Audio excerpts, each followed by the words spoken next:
Buenas tardes a todos, muchas gracias por quedarse hasta esta hora.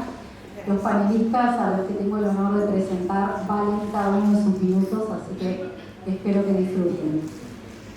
Comienzo por presentar. Primero quiero agradecer a Vicky haberme invitado. Es un gran honor estar en la UBA con todos ustedes, no solo con los argentinos, sino con los colegas de todos los países y también con quienes no son colegas, activistas, profesionales de otras profesiones, interesados, público general. Les presento al doctor Israel González Marino, es abogado, magíster en Desarrollo Circular y Proyectos Educativos por la Universidad Andrés Bello. Es máster en Derecho Animal y Sociedad por la Universidad Autónoma de Barcelona. Académico de la Universidad Central de Chile y de la región de Coquimbo.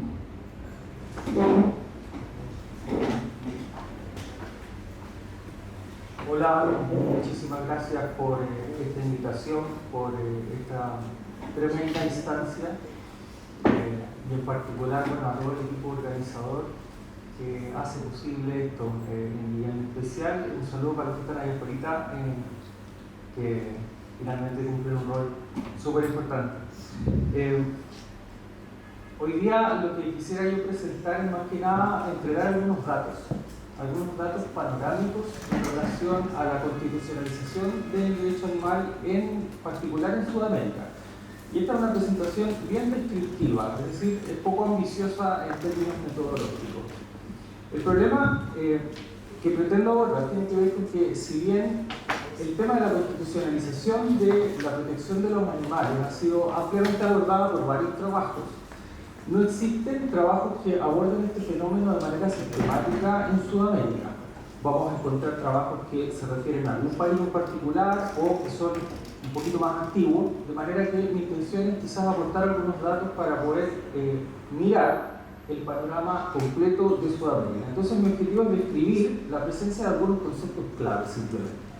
Fíjense que en definitiva lo que se traduce en esta presentación es mirar la presencia de conceptos como constitución, animal, fauna o naturaleza en textos constitucionales, en sentencias y también en la doctrina.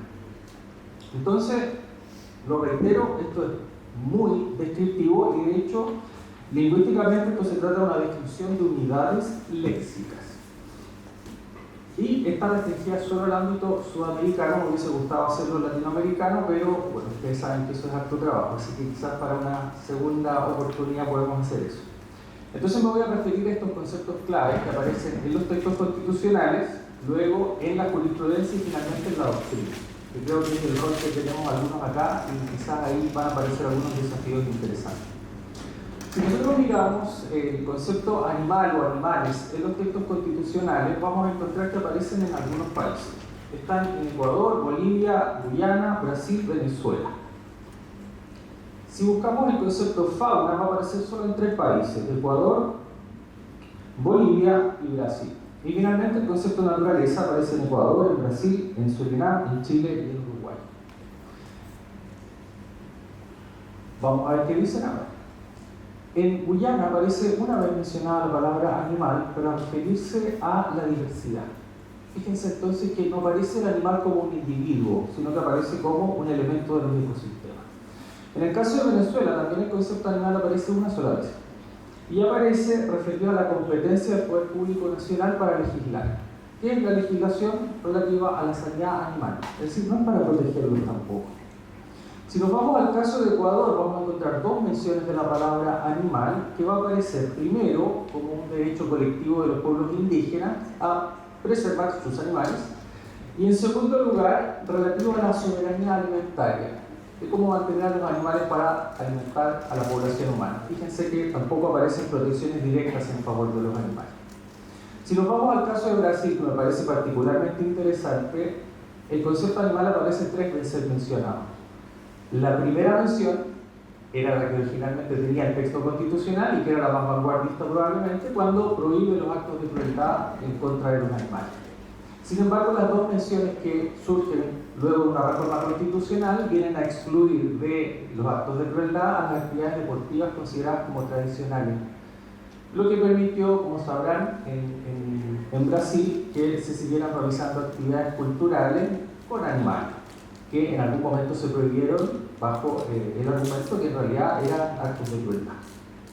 Y finalmente el caso de Bolivia, que es donde más aparece el concepto animal o animales, 7 veces mencionado, aparece como un ámbito de competencia del Tribunal Agroambiental, luego aparece como un principio que tiene que regir la firma de tratados internacionales cuando se refiere a, en particular, la apropiación privada de animales. Luego, en el ámbito de competencia de los gobiernos municipales, aparece como uno de sus ámbitos de competencia el cuidado de los animales domésticos. Más adelante también aparece controlar la calidad y sanidad de los alimentos, entre ellos los de consumo humano y animal. Y luego en el artículo 211 y 349, que es un artículo que está repetido en la Constitución de Bolivia, una cosa bien extraña, respecto de la economía plural se señala que la agricultura, la ganadería, así como las actividades de caza y pesca que no involucren especies de animales protegidas, son actividades que se rigen por un estatuto particular. Y luego aparecen como patrimonio natural.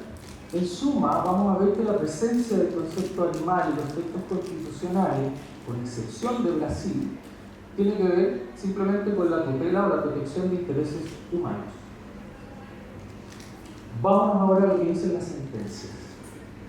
Fíjense que acá la muestra tomé solo de los últimos 5 años, desde el 2018 al 2022, porque mi idea era ver el desarrollo reciente de esta temática. Entonces, en la búsqueda donde aparece la barra azul, vamos a encontrar las menciones de la palabra constitución y fauna de manera conjunta en sentencias pronunciadas en estos 5 años. Fíjense que la barra azul, para mi sorpresa, era más baja que el concepto de constitución y animal conjuntamente. Y aquí yo tenía un sesgo. Yo pensé que me iba a encontrar con la información inversa. Porque en general en Latinoamérica los animales aparecen vinculados más a la protección de los ecosistemas, aparecen más vinculados a esto del equilibrio y la biodiversidad. Pero fíjense que no. Las sentencias mencionan el concepto animal junto con el concepto de constitución más que el de fauna. Vamos ahora a la doctrina, que aparece en los artículos científicos y en los libros publicados en estos mismos 5 años. Vamos a encontrarnos con que hay una preeminencia también de los conceptos constitución y animal. Esto es una buena noticia, entre comillas, para la doctrina, porque parece que nos estamos preocupando especialmente del animal en tanto individuo. Comparemos ahora. Arriba está el cuadro que resume las menciones en las sentencias y abajo están en los artículos o libros. Hay algunos matices que creo que es importante señalar. Por ejemplo, en Brasil se mantiene la tendencia. El animal aparece más que la fauna, en ambos casos. Pero fíjense que en Colombia, en la doctrina está mucho más acentuada la presencia de la palabra animal que de fauna, si lo comparamos con la sentencia. Y lo mismo ocurre en el caso chileno. Vamos ahora a revistas especializadas en el ámbito del derecho animal o donde usualmente se publican artículos que tengan que ver con la problemática animal. Tomé estas 4 revistas porque son las 4 que cumplieron con algún criterio de selección, que era que estuvieran en el Open Journal System, que me permitiera hacer una búsqueda y que tuvieran además su buscador de textos operativo. La verdad es que hay otras revistas que uno puede buscar conceptos y no arroja ningún resultado, entonces por eso quedaron excluidas. En los últimos 5 años se han publicado 10 artículos en la revista de Derecho Animal de la Universidad Autónoma de Barcelona, donde se aborden el concepto constitución y animal. Si vamos a la revista Bioética de Derecho de la Universidad de Barcelona, nos encontramos con 8 menciones, en la revista latinoamericana de Estudios Críticos Animales, una sola, y en la revista latinoamericana de Derechos de la Naturaleza y los Animales, 4 artículos. Esto de alguna manera pone de relieve que parece que quienes estamos tratando este tema no le hemos prestado la atención que requiere al proceso de constitucionalización de la protección de los animales. Si bien es cierto que las protecciones legales son tremendamente beneficiosas para los individuos que se ven beneficiados por ellas, lo cierto es que mientras los animales no empiecen a aparecer protegidos en los textos constitucionales, las protecciones legales se vuelven ineficaces. Y se vuelven ineficaces porque cuando entran en tensión con el ejercicio de nuestros derechos fundamentales. Hoy día estamos explotando a los animales bajo el ejercicio de nuestra libertad artística, nuestra libertad religiosa, nuestra libertad de elegir lo que ponemos en el plato de nuestra comida. Mientras entonces la protección de los animales no esté alojada a nivel constitucional, no podemos ni siquiera pelear en un tribunal la injusticia que eso puede representar. Los animales, los demás animales, son parte de la comunidad, las de ellos, las nuestras. Y los textos constitucionales lo que hacen es justamente generar el pacto político de la comunidad, y nosotros los hemos excluido de esto. Si no están los animales protegidos a nivel constitucional, es imposible que establezcamos límites al ejercicio de nuestros derechos fundamentales. Y esto conduce a alcanzar el fin último que tiene el derecho, alcanzar la paz. Y la paz implica acabar con la ley del más fuerte. La ley del más fuerte que todavía ejercemos en contra de los demás animales, simplemente porque podemos hacerlo. Cuando hablamos de paz, hablamos de una paz que no reconoce las fronteras de la especie, porque lo cierto es que ellos se ven afectados por nuestras decisiones. Para cerrar, el concepto animal aparece en las constituciones, en varias constituciones sudamericanas, pero en la gran mayoría, un animal que aparece como parte de la biodiversidad, del medio ambiente, los ecosistemas, la seguridad alimentaria o derechos colectivos. La doctrina y la jurisprudencia parecen avanzar en la dirección correcta al darle una preeminencia al concepto animal por sobre el concepto de fauna. En revistas especializadas hay una escasez de artículos científicos que abordan el concepto de constitución junto con el concepto de animal. Y este es el llamado de alerta que quizás me gustaría, y la invitación que me gustaría hacer hoy. Es tremendamente importante que la protección de los animales esté consagrada a nivel constitucional, y es deber nuestro promover aquello. Los demás animales son miembros de la comunidad. La única manera de protegerlos eficazmente es limitar el ejercicio de nuestros propios derechos fundamentales y pensar en consagrar los de ellos. Esto, creo, puede conducirnos a alcanzar el fin último del derecho, la paz. Este estudio tiene muchas limitaciones porque se refiere simplemente a la presencia de conceptos, pero creo que algo nos dice. Antes de terminar, les dejo una invitación a que busquen en su buscador, en Google o el que quieran, coloquios de derecho animal. Ya está abierta la convocatoria para los 8º coloquios de derecho animal que se van a realizar en octubre de este año, del 10 al 13. Es completamente virtual, pueden participar todos. Da lo mismo el grado académico que tengan, la nacionalidad de la que sea, o si son de derecho o no son de derecho.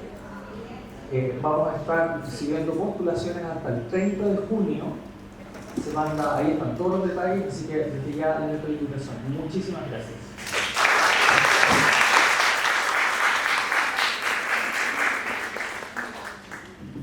Muchas gracias, Israel. Como siempre, clarísimas las disposiciones. Y voy a salvar un error que cometí hoy, porque somos todos hispanoparlantes. Obrigado aos nossos irmãos brasileiros que estão aqui conosco.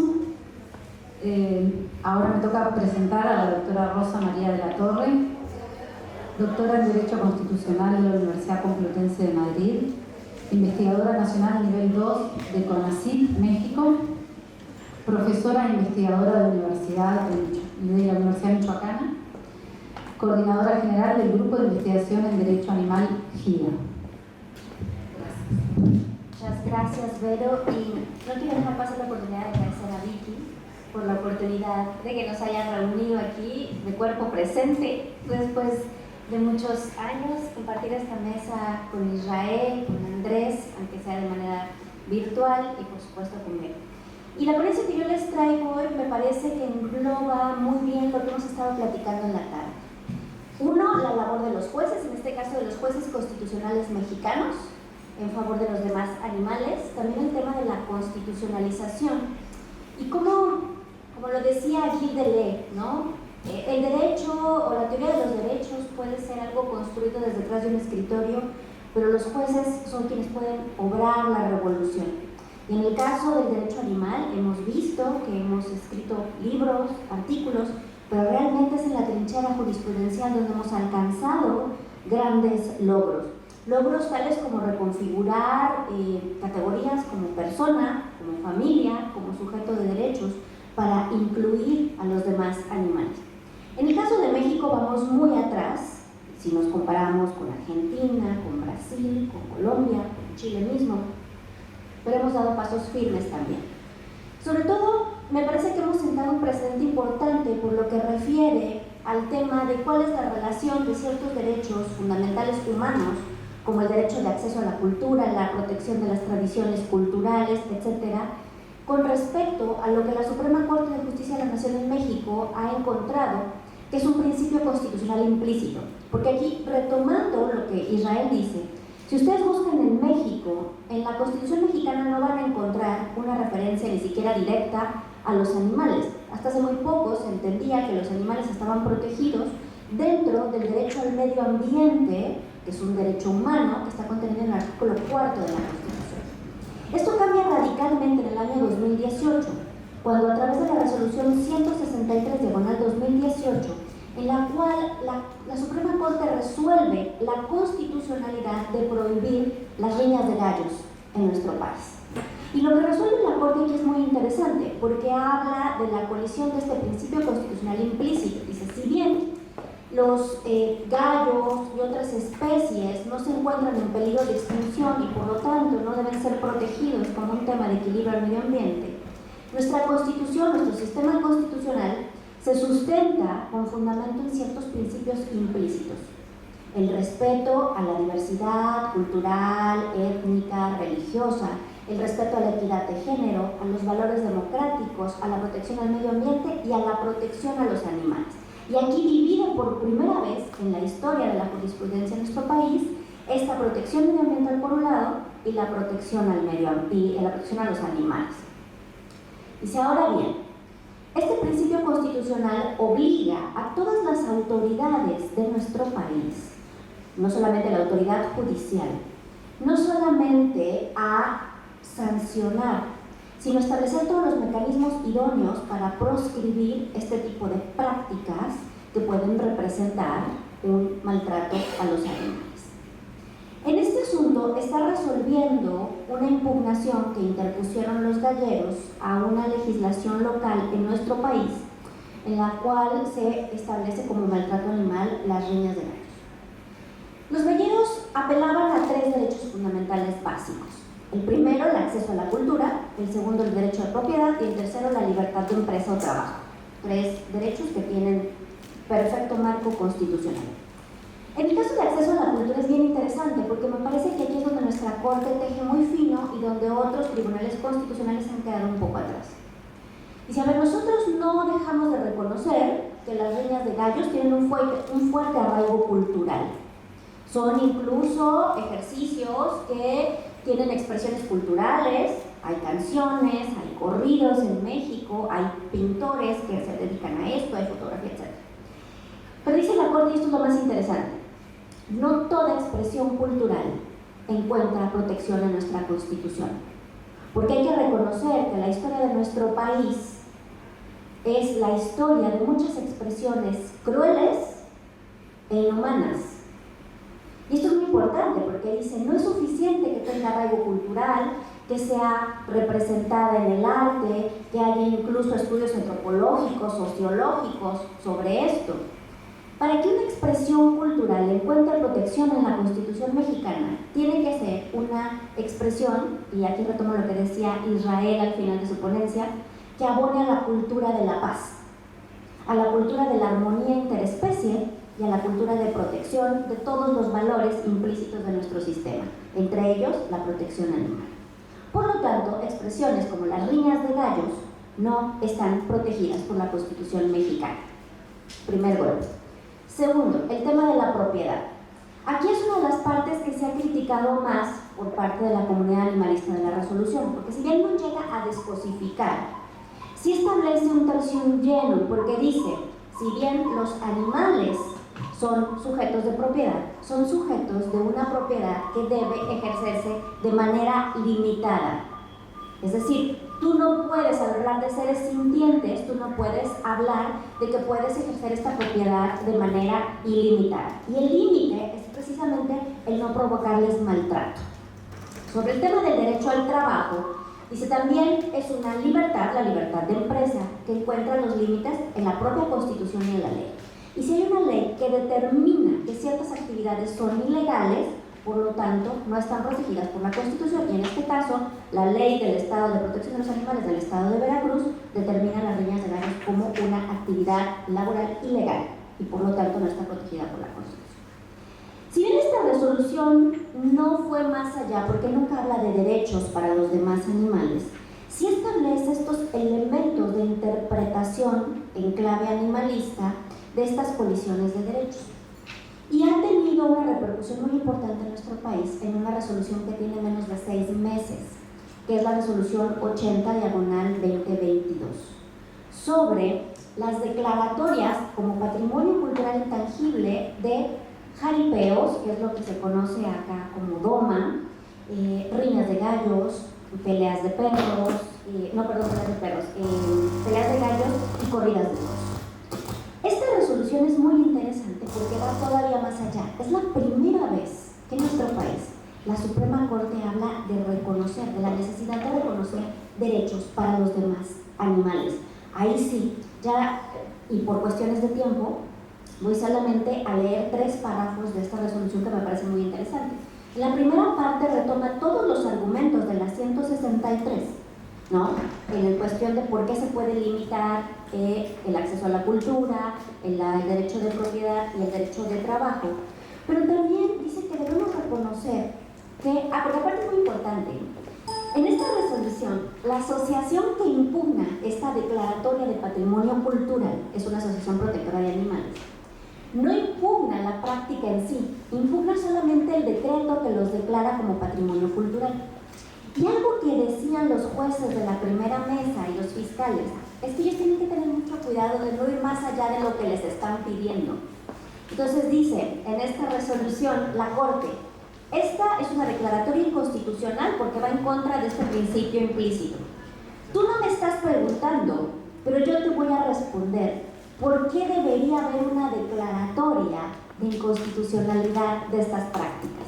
Es muy importante porque esta parte de la resolución no es una parte vinculante, es decir, no hubo una declaratoria general porque no estaban respondiendo a una litis planteada, ¿no? Aquí pido que me disculpen los que no son abogados, pero los jueces están obligados en todos nuestros sistemas a responder solamente lo que se les pregunta jurídicamente. Pero la Corte no deja pasar en esta resolución, repito, la 80/2022 de la segunda sala de la Suprema Corte, que es nuestro máximo órgano de interpretación constitucional, no pierde la oportunidad para emitir una resolución que tiene, como decía Regi, fuerte espíritu educativo. No me preguntaste esto, pero te lo voy a responder aunque sea de manera no vinculante. Y esto nos da aquellos que hacemos litigio estratégico en México, nos da una luz muy importante de por qué y cómo podemos utilizar estos argumentos de la Corte, porque la Corte ya nos dejó ver sus propios argumentos. ¿Qué argumentos nos da la Corte en esta resolución 80/2022? Hay que reconocer en primer lugar que toda actividad humana tiene un impacto interespecie, porque nos relacionamos de manera ineludible con otras especies, e intrageneracional. Entonces, si queremos obrar un cambio, tenemos que empezar por hacernos responsables de estos efectos.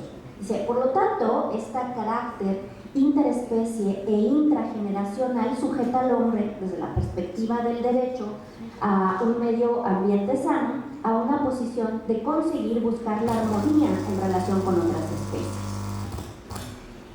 Otro párrafo que a mí me parece muy importante es que señala que las especies animales sintientes, aquí ya por primera vez está hablando con mucho más desarrollo, ¿no? Dice que deben ser protegidas no solamente como propiedades, sino deben ser protegidas como seres en sí mismos, no solamente como parte de un ambiente sano y equilibrado, sino que debemos reconocer que las diferencias morales entre humanos y animales no nos impiden reconocer reconocer que existen intereses básicos comparables entre todas las especies y por lo tanto existe la necesidad de salvaguardar ciertos derechos animales. Esta es la primera vez que en México se habla del reconocimiento constitucional en sede jurisprudencial de derechos, aunque matiza inmediatamente la Corte, porque dice aunque sea metafóricamente hablando. Esto es muy interesante, porque aunque sea metafóricamente hablando, ya está trayendo a la discusión jurídica a nuestro máximo tribunal esta idea. Y hace un agregado muy importante. La dignidad del ser humano. O sea, fíjense, los jueces tienen que encontrar argumentos antropocéntricos para poder anclar estas ideas y que no parezcan pues locuras como todos los que estamos aquí nos han dicho alguna vez que somos locos por intentar hablar de derechos para los animales. Dice, la dignidad del ser humano pasa por reprochar ética y jurídicamente aquellas conductas que sean incompatibles con su naturaleza moral, de tal suerte que no mira a las especies sintientes como meros objetos ni como simples instrumentos, sino como seres que deben ser respetados y tratados en forma decente a fin de preservar y ser fiel a la responsabilidad moral que tenemos los seres humanos como principal motor del destino de todas las demás especies, es decir, a efecto de ser congruente con las exigencias morales que derivan de nuestra propia humanidad. Entonces, me parece que esta resolución, si bien tiene cuestiones que pueden ser debatibles, es importante, y a nosotros en México nos ha servido como un ejemplo para ver cómo desde la jurisprudencia se puede ir construyendo un cambio paulatino, ¿no? Está sub judice dos asuntos, uno muy importante es el asunto de la Plaza de Toros México, que es la plaza de toros más grande de América Latina, y están suspendidas ahorita las corridas de toros ahí por un argumento muy similar. Ya sabemos cuál es el argumento de la Corte, entonces es muy probable que ahí, en ese caso, sí se están impugnando directamente la constitucionalidad de la práctica. Entonces, utilizando el propio lenguaje de los taurinos, queremos pensar que en México las corridas de toros y las peleas de gallos están en su tercio final, y esta resolución de la Plaza México, que se conoce como el asunto de la Plaza México, que está próxima a salir, pues va a ser la estocada final para este tipo de prácticas en nuestro país. Por mi parte, muchísimas gracias y gracias.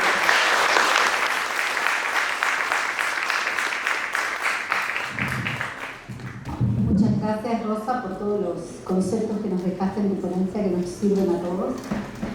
Ahora nos toca escuchar al último panelista de hoy, que es el doctor Andrés Gil Domínguez. Es doctor en Derecho por la UBA, profesor adjunto de la materia Elementos de Derecho Constitucional aquí en la UBA, profesor titular de la materia Elementos de Derecho Constitucional también en la Facultad de Derecho de la UBA, profesor titular de la materia de Derecho Constitucional de la carrera de Abogacía de la Facultad de Ciencias Económicas y Jurídicas de la Universidad de La Pampa, profesor de la Maestría de Estudios Latinoamericanos de la Universidad de Salamanca, profesor de la Maestría en Derecho de Familia de la Facultad de Derecho de la UBA y profesor del doctorado de la Facultad de Derecho de la UBA. Muy buenas noches a todos y a todas. Muchísimas gracias por la invitación a Vicky para poder participar nuevamente de un evento de derecho animal, disciplina que viene creciendo, disciplina que viene fortaleciéndose, y estos ámbitos son especialmente un material importantísimo para este crecimiento y fortalecimiento. Mi idea es compartir en estos minutos. Yo sé que estamos al final de la jornada, con lo cual voy a tratar de ser lo más sintético y breve posible. Tratar de compartir con ustedes mi visión sobre el camino del derecho animal. Las bases que ya están constituidas y las etapas que están por transcurrir, o que nos faltan transcurrir, para una consolidación del derecho animal desde la perspectiva constitucional y convencional. Nuestro punto de partida, que si hoy lo vemos, es consolidado y que años atrás nos parecía casi distópico, es que a partir del caso de la doctora Sandra, nosotros hoy tenemos un tríptico conceptual receptado por la jurisprudencia, receptado por la doctrina y empezando a ser receptado por la legislación, está integrado por tres elementos. Primero, que los animales son seres sintientes, concepto desarrollado por las ciencias veterinarias, la biología y la etología, que acredita, demuestra que los animales son seres sintientes, ontológicamente sintientes, sin que esto deba ser reconocido judicialmente. Cuando yo observo muchos fallos que con muy buena intención declaran en su parte dispositiva que los animales humanos son seres sintientes, es superfluo. Los animales son seres sintientes ontológicamente hablando, no porque una declaración judicial así lo establece. El otro concepto es animal humano, que proviene de la antropología y que denota una categoría que permite distinguir lo humano y lo no humano. Y donde nuestro desafío es intentar encontrar una terminología conceptual que no esté basada en la oposición al idealismo humano-humano, sino que tenga una entidad performativa propia, no distinguiéndose en lo opuesto al humano, sino por lo que los animales son. Y por último, sujeto de derecho, que es una categoría jurídica a partir del cual se construye una teoría de los derechos que asigna la titularidad de determinados derechos a los animales humanos como seres sintientes y de las respectivas garantías que hagan efectivos estos derechos cuando, por acción o omisión de estados particulares, los violan. Este es nuestro punto de partida, que hace años atrás era totalmente impensado, utópico o para algunos distópico. ¿Cuáles son las etapas a transitar o que estamos transitando? En primer lugar, yo escuchaba con mucha atención al colega que presidió en este panel.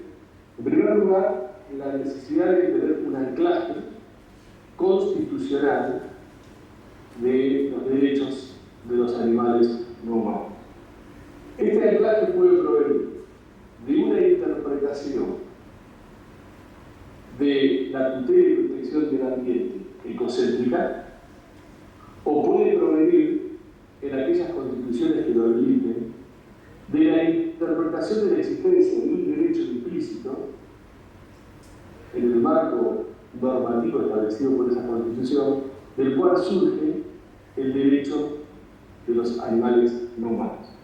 Otra posibilidad dentro de este campo es introducir reformas constitucionales en la parte de organización del poder o en la parte del sistema de derechos o en la parte de organización del poder, ya más como una garantía institucional, el derecho de los animales no humanos. Pero para eso, y esto es un trabajo que nos debemos, tendríamos que estar visualizando y planeando cuál sería la redacción que tendría que tener una constitución y una reforma a los efectos de reconocer estas características de los animales no humanos que los convierten en agentes morales, en pacientes morales, desde el punto de vista de la función de la sociedad moral y política, y cuáles son los derechos que quisiéramos establecer y cuál es el alcance que quisiéramos establecer de estos derechos. En breve se va a reformar la Constitución de la provincia de La Rioja, que estoy convocado para asesorar a la convención, y una de las propuestas fue incorporar una cláusula que reconozca el estatus especial de los animales humanos y pensar qué derechos se les reconoce. Pero esto es una tarea pendiente, porque hablamos, tendríamos que reformar las constituciones e incorporar. Bueno, ¿cuál sería el contenido? ¿Qué pondríamos en una constitución?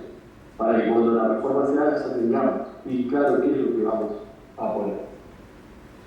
El otro punto de este recorrido es modificar la legislación secundaria. Cuando habla de legislación secundaria, habla de derecho civil, del derecho comercial, del derecho penal, del derecho laboral, del derecho de familia y todo el derecho civil. A efectos de que esta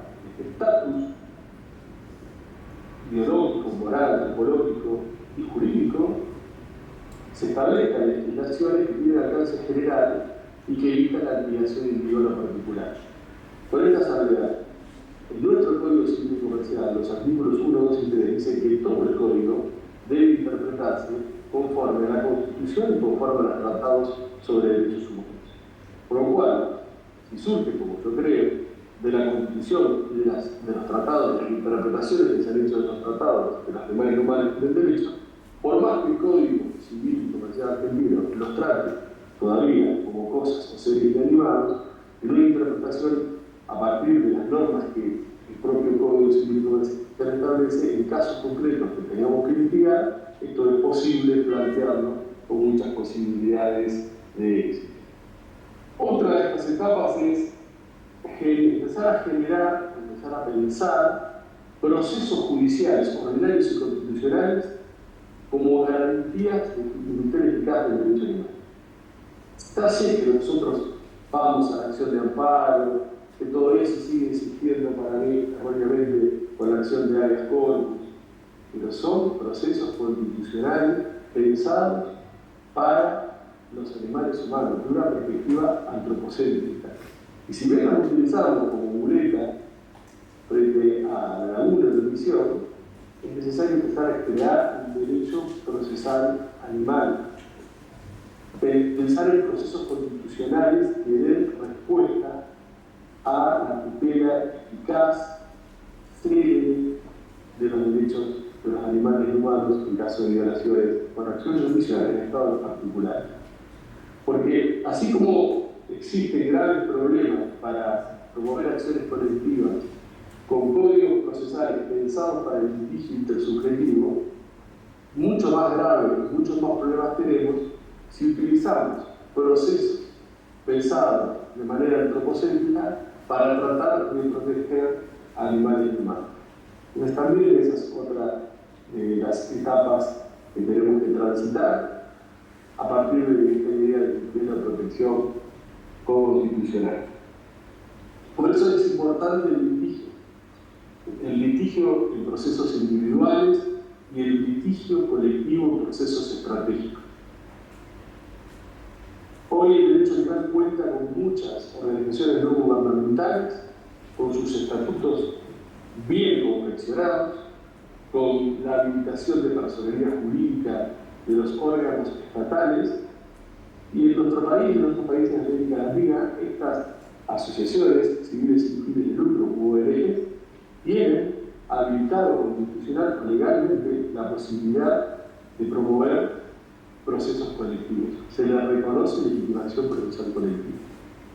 Por eso una herramienta importantísima es el proceso colectivo, porque tiene un ámbito de protección erga omnes, tiene efectos erga omnes y tiene una tramitación de un contenido político en base a la representación que se asume de un conjunto de animales humanos muy potente. Es también muy importante es trabajar el concepto de representación o legitimación en cuanto a representación de animales humanos. Y yo veo el modelo más parecido a observar para tomar muchos elementos que aquel que tutela a los niños y niñas adolescentes, especialmente la ley 10.061 de nuestro país, que habilita una acción popular, administrativa y judicial para que cualquier persona pueda promover reclamos administrativos o acciones judiciales en procura de la defensa de niños y niñas adolescentes. Acá traducido que cualquier persona pueda promover reclamos administrativos o pueda promover procesos judiciales, desde penales hasta civiles, en procura de la defensa de los animales humanos, aún en casos particulares, específicos. Una amplia legitimación procesal en defensa de los derechos de los animales no humanos. Otro punto que es muy interesante y que hoy tenemos de manera muy presente y relevante a través del chat GPT o GPT, que ha revolucionado el mundo porque a todos les ha dicho algo que ya existía, pero no se veía con tanta intensidad que hoy acá está la inteligencia artificial, está entre nosotros, y vive entre nosotros y puede interactuar, es empezar también a trabajar en el derecho animal.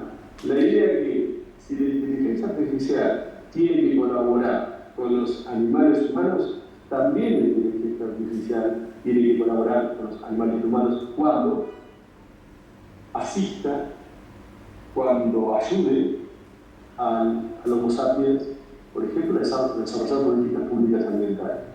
Empezar a trabajar la relación entre inteligencia artificial, evitación de sesgos discriminatorios, evitación de confirmación de ciertos patrones de definición de los animales no humanos, empezar a trabajar también en vínculos entre inteligencia artificial y animales no humanos. ¿Por qué? Porque la inteligencia artificial ya está entre nosotros. Tiene un factor de aceleración que es la cuarta revolución industrial impresionante y puede afectar los derechos, la vida y la existencia de los animales humanos en la medida que empieza a colaborar y empieza a diseñar determinadas cuestiones que hacen al hábitat y la vida de los animales humanos. Y por último, y me parece que es muy interesante, un camino a explorar, es aquel que abrió la Corte Interamericana de Derechos Humanos con la opinión consultiva 23, dedicada a la protección del ambiente, en donde, en algunos de sus considerados fundamentos, incorpora dentro del marco de la protección del ambiente a los animales no humanos. Porque esta apertura hizo la Corte Interamericana de Derechos Humanos del ambiente como un derecho humano que está dentro de los cánones del sistema de protección internacional de derechos humanos en general, que incluye a los animales no humanos, no solamente nos refuerza la teoría de la constitucionalización de los derechos a través de la vía de la convencionalización, sino lo que es más importante, habilita una instancia supranacional de defensa de los derechos de los animales humanos. ¿Por qué? Porque la Corte Interamericana de Derechos Humanos, a través de un desarrollo jurisprudencial muy importante, que uno lo puede ver reflejado y sintetizado todo ese desarrollo jurisprudencial en un caso actual, que es Guevara Díaz versus Costa Rica en 2022, considero que, en base a la indivisibilidad e interdependencia de los derechos humanos, se pueden presentar denuncias ante la Comisión Interamericana de Derechos Humanos, obtener informes de la Comisión Interamericana de Derechos Humanos cuando visualizan violaciones a los mismos, obligando a los estados a reparar. Se puede llegar a la Corte Interamericana de Derechos Humanos y obtener una sentencia transnacional, no solamente cuando estén en juego los derechos civiles y políticos previstos expresamente por la Convención Americana, sino también respecto de los derechos económicos, sociales, culturales y ambientales de pesca que ingresan por el artículo 26 de la Convención Americana respecto de esos derechos consagrados o protegidos por la Carta de Nuremberg. Y sube también, en este campo, por opiniones consultivas, como la opinión consultiva de Nuremberg. Con lo cual, nosotros tenemos la posibilidad de, habiendo agotado los recursos de jurisdicción interna, acceder a la Comisión Interamericana de Derechos Humanos, incluyendo el Estado argentino, que tutela los derechos de los animales humanos, conseguir un informe, llegar a un proceso ante la Corte Interamericana de Derechos Humanos, conseguir medidas cautelares de la Comisión Interamericana de Derechos Humanos o eventualmente de la Corte Interamericana de Derechos Humanos, a través de un proceso transnacional que lo que hacen es quitar el ámbito de soberanía como un escudo de impunidad para que pueda pasar cualquier cosa dentro de los estados respecto a los animales humanos, como sucedió con el Homo sapiens con las personas humanas. Esto es muy importante como herramienta de tutela y protección de los animales humanos, una vía a ser explorada en cualquier supuesto en donde cumpliendo con estos requisitos uno pueda acceder. Y también es posible instar a que se presente o se solicite a la Corte Interamericana de Derechos Humanos una opinión consultiva sobre el alcance estatus, la protección de los derechos de los animales humanos en el campo de protección del ambiente establecido por el Unión Consultiva 23 respecto de los animales no humanos. Entonces, como vemos, tenemos un punto de partida que era años atrás imposible siquiera de soñar. Tenemos un movimiento muy importante en términos de los animales humanos tienen que tener un estatus constitucional, porque eso lo que hace es limitar a las mayorías coyunturales y poner a la par los derechos de los animales humanos respecto a los derechos de los humanos en términos de ponderación y proporcionalidad, en términos de participación y ciudadanía política, y un montón de etapas a ser transitadas a los efectos de que este comienzo consolidado puede llegar a un mayor y amplio desarrollo de la dignidad de los animales humanos, que en cualquier momento van a ser acompañados por la dignidad de las personas digitales. Por eso la importancia de ya empezar a ver la inteligencia artificial como un aliado muy importante.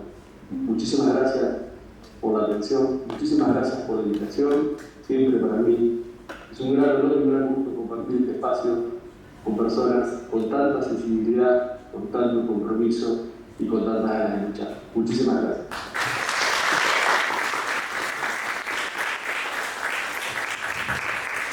Muchas gracias al doctor Andrés Gil por su detallada exposición que nos dejó a todos con un montón de trabajo para hacer de acá en más.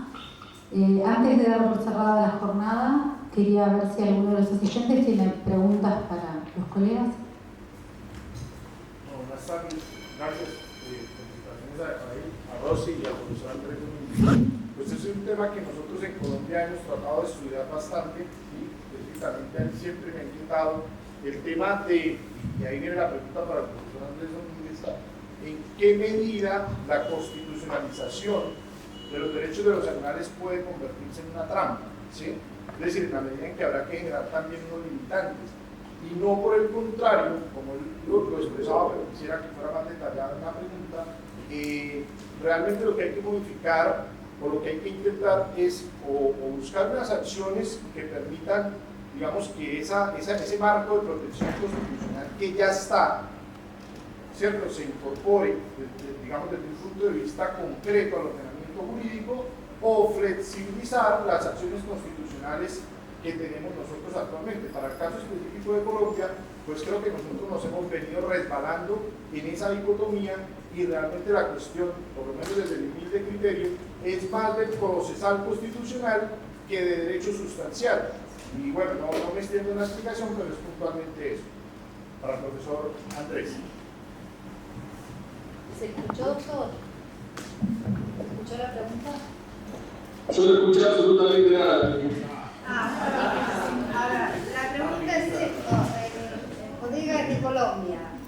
Y la pregunta que está haciendo es, dada la normativa que tienen en Colombia, ¿no?, y las acciones que tienen en Colombia, si no es una trampa con la constitucionalización en Colombia específicamente, tomando en cuenta sus características como es el Tribunal Constitucional. ¿Estoy equivocado, Duda?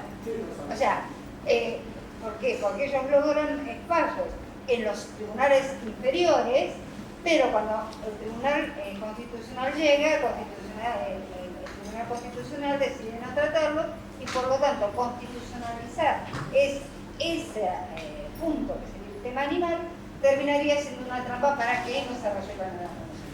Profesora, una última cosa para el doctor Andrés, sobre procesales por sobre aspectos sustanciales. ¿Cómo? Sobreponiendo aspectos A mí me parece que, más allá del contexto. Dice sobreponiendo aspectos.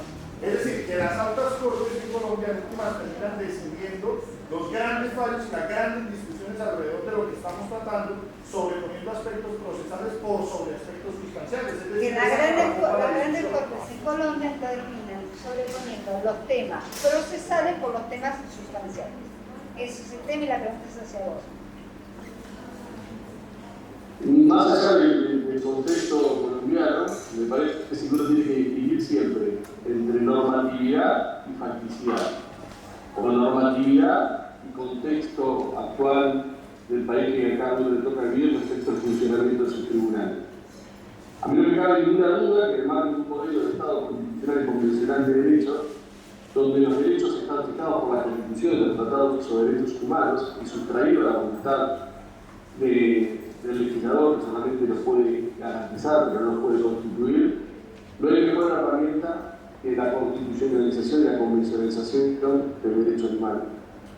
Porque esto más allá de la coyuntura, de los buenos o malos jueces, los buenos o malos tribunales que tenga, te permite o te otorga una herramienta de lucha diaria, cotidiana y constante en la primera instancia, ante el Congreso, en la reforma de leyes vigentes.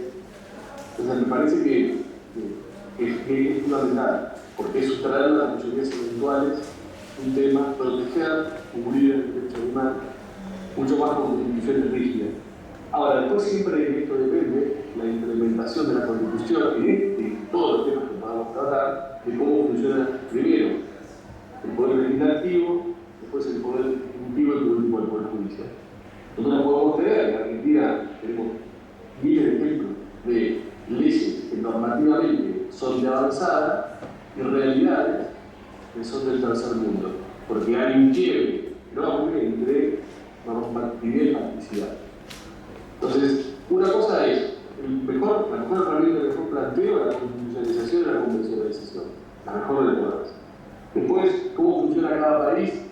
Bueno, va a depender si en ese país las instituciones son robustas, son fuertes, o eventualmente hay una composición de la Corte Suprema. Yo, por ejemplo, hablando de esta Corte Suprema Argentina, si llegase un tema de esto, yo tengo mi seria duda.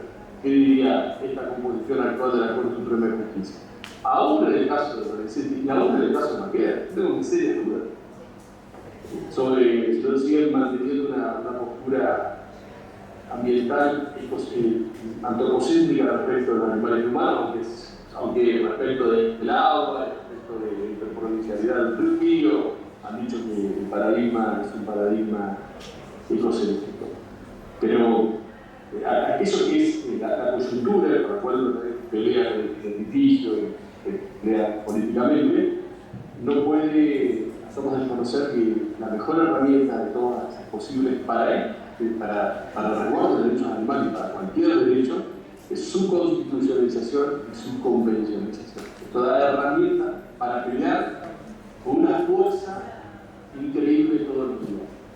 Poner una ley para que cualquier mayoría eventual lo pueda cambiar es realmente muy peligroso y debilita muchísimo al derecho animal y al derecho. Si no fijémonos lo que pasó en Estados Unidos con la reversión de Roe vs. Wade y lo que está pasando hoy con el derecho de las mujeres. Muchas gracias, doctor. La doctora Rosa quería complementar la respuesta. Sí, muy brevemente, porque hace que estamos todos cansados, Dubán. Mira, siempre cualquier juez que no quiera resolver el fondo de un asunto va a buscar una salida procesal en cualquier tema, y lo hemos visto en derechos de autodeterminación de pueblos indígenas, derechos de autodeterminación reproductiva. Cuando no quieren resolver un fondo, se van a ir a la forma. Entonces yo no creo que ese sea un argumento suficiente para decir que es una trampa. Sí necesitamos un anclaje, porque he platicado yo con gente que trabaja en la Corte, por ejemplo en el caso de México. Ellos reconocen que la interpretación de extraer un principio constitucional implícito es una interpretación muy forzada, está con alfileres, ¿no? Porque en cualquier otro momento se puede venir abajo con otra interpretación. Es diferente si tú tienes un anclaje constitucional, por más abierto que sea, porque también entiendo que la realidad política de nuestros países, y lo acabamos de ver en el caso chileno, es a lo mejor difícil poner un principio constitucional de reconocimiento de los animales como sujetos de derechos como nos gustaría. Pero sí es imprescindible que tengamos pronto en nuestros países por lo menos un ganchito constitucional, digo yo, sobre el cual los jueces puedan ir tejiendo, o los que hacemos litigio estratégico podamos ir tejiendo, la doctrina puede ir tejiendo. Entonces sí es importante que busquemos la fórmula, sujetos de especial protección, como lo intentó Chile, que a mí en lo personal me parecen las mejores fórmulas, sujetos de derecho, personas no humanas, la que tú quieras, pero sí es importante que pronto estén en las constituciones. En México tenemos una ventaja, como la puede tener Brasil, como la puede tener Argentina, tenemos constituciones provinciales o estatales y ahí podemos ir avanzando. La Ciudad de México tiene ya una primera declaratoria en su constitución, el artículo 13, que mucha gente dice, es letra muerta, sí y no. Si bien siguen existiendo rastros, nos ha servido, por ejemplo, para el caso de la Plaza México, para el caso del mercado de Sonora. Entonces, sí es importante que exista eso de manera ineludible. Gracias, Rosa. Si no hay más consultas, preguntas, les entrego los presentes a los disertantes y los invitamos a todos mañana a escuchar ponencias excelentes como las que disfrutamos hoy.